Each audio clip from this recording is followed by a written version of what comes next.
All right, Ian. Yes.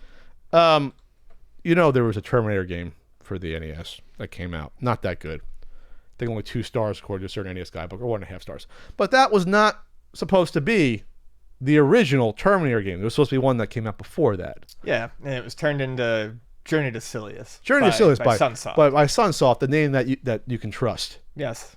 Well, according to their marketing. Well, I mean, you kind of could back then. You could trust Sunsoft. They did good stuff. So Journey to Silius came out on the Famicom originally in 1990, called Rough World. That's a funny name for a game, Rough World. When it came out in the U.S., it was called Journey to Silius. So it's an action platformer.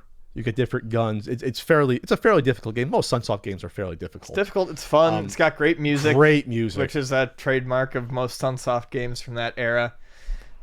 So what happened, though, originally, that was supposed to be a Terminator game originally. Originally, Sunsoft had the license for it to be a Terminator game.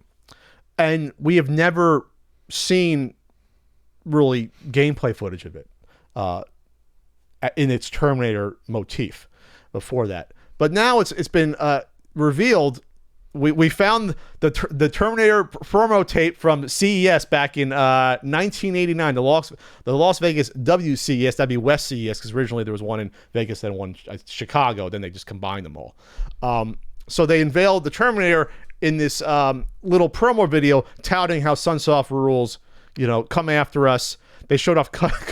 Well, they're basically saying we're the name of the game. I've seen other Sunsoft promo videos like this. Yeah. We're the name that matters. Great graphics and sound and the light. This is the movie come to life. It's the same bullshit to sell a video game that's 8-bit. Our games are delectable. They were saying stuff in this. They showed scenes from the movie, but they're trying to say, this is the movie come to life, and it's really just cut scenes. They're showing off cut scenes from the movie and saying this is the movie come to life. That's what the game is going to be. But then they showed the intro stage, or the intro screen, and cut scenes, like in-game cut scenes, a little bit of running. Yeah, it's like a 3D top secret episode maze. Yeah, that they're going through here.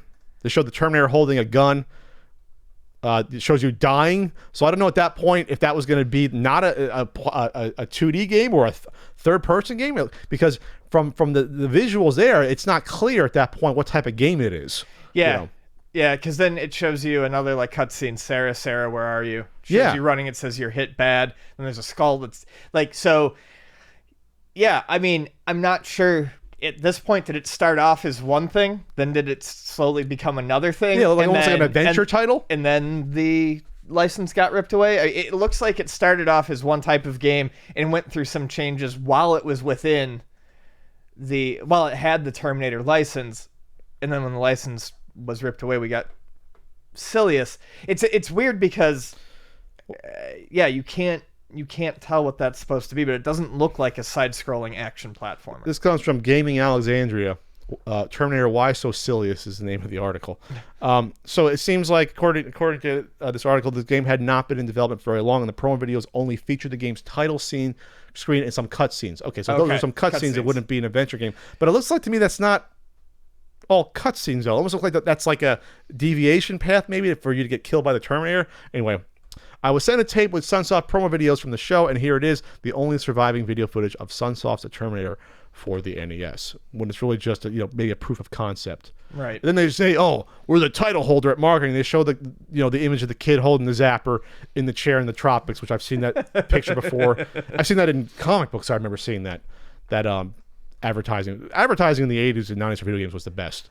Probably don't do it anymore. They tout that, Spy Hunter, Xenophil, Platoon, and the Turner. Then they show some awful concept art afterwards. Oh, the concept art freaking fantastic. Is like 12-year-old level concept art. If you go to Gaming Alexandria, you can see the pencil version of the Terminator, which is just fantastic. I'm not trying to poke fun at the artists back then. I'm sure they do a great job, but this is something that your talented Fred in 5th grade could have done. Right, exactly. Not even making that up. It's not like professional. It's not horrible. It's someone that shows talent. Because the picture of the Terminator has bulbous cheekbones on it. Really, really wide shoulders too. Insanely wide shoulders. Really, the high cheekbones was bothering me about that picture there. And then they tout the platoon Like, that was a great idea for an NES game. They go back to a cutscene, and then the Terminator by Sunsoft. So, I guess what could have been, right? Yeah. If Sunsoft did the Terminator game, it would have been a lot better than who did the Terminator game. Let's look at my app here. Is my app on here? I don't know who did it.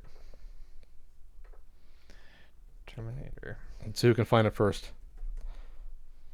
It was published by.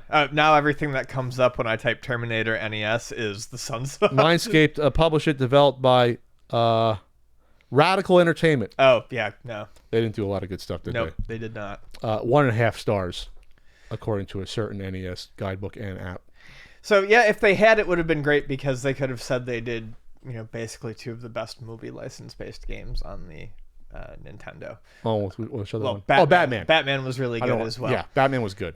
Platoon, not so much. Platoon is horrifying to play as a Yeah, child. Platoon is not so good, but Platoon is Batman. horrifying. Batman is very good. And Fester's Quest. Well, Adam's Family-ish. I like Fester's Quest. Some people don't. I love it. It's hard to start off. Yeah, that was a movie. Was that a movie license? No, Adam's Family was what year? Just an ad. No, that was before the movie. It's before the movie? Yeah, That was around the time of the movie. No? pretty sure it was well before, but I could be wrong. What year was Fester's Quest on the NES? Fester's Quest was 89. 89. Okay, yeah, the movie didn't come out till I think like 91. Okay. I know why I thought that was. Anyway. Well, because there is an Addams Family movie game. Oh, yeah, sure. Yeah. Absolutely. Multiple ones. Okay, so yeah, Gaming Alexander, good for getting the scoop. Check out the website and the video from there.